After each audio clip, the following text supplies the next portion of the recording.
nous avons commencé le travail et nous avons déjà les termes de référence pour le choix du consultant.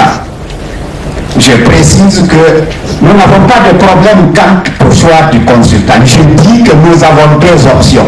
Ou nous choisissons un cabinet, ou nous choisissons une personne morale, physique.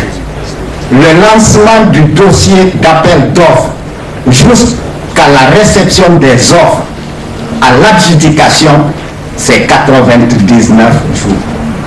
Je ne pense pas qu'on soit en retard. On peut dire que, pour le moment en tout cas, les discussions augurent d'une conclusion heureuse de ce dialogue.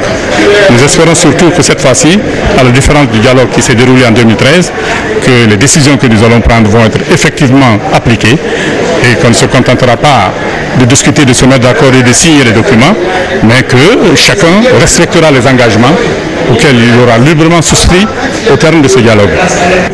L'Assemblée a encore félicité la CENI pour le travail accompli, mais la recommandation fondamentale, c'est d'assurer une information, une communication suffisante avec les partenaires que sont les partis politiques, le gouvernement ainsi que les partenaires au développement.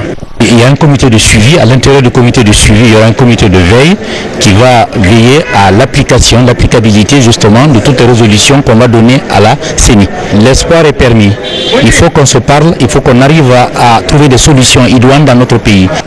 C'est une avancée pour notre pays que l'opposition républicaine et la majorité présidentielle puissent discuter sur des points touchant l'intérêt national.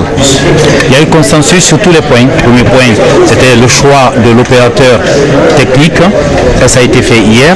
Aujourd'hui, il y avait la question des élections communales.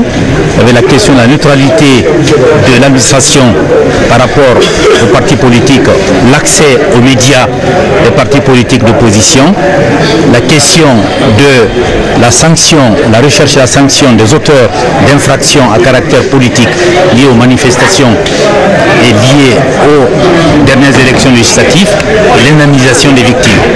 Tout ça a fait l'objet d'un débat, d'un échange d'idées, de propositions et d'un consensus. Le texte sera paraphé par tout le monde. Nous avons eu un consensus sur toutes ces questions et nous avons pris des dispositions de manière à ce que ce consensus se reflète effectivement dans la réalité et probablement le mardi prochain, nous allons formaliser tout ça dans un relevé de conclusion qui va faire l'objet de signature. Cet après-midi de ce jour historique, c'est un grand jour pour notre pays et nous le devons tous au président de la République qui a demandé personnellement à ce que tout soit bien fait et je vous assure que la mouvance en a fait preuve et c'est la Guinée qui gagne.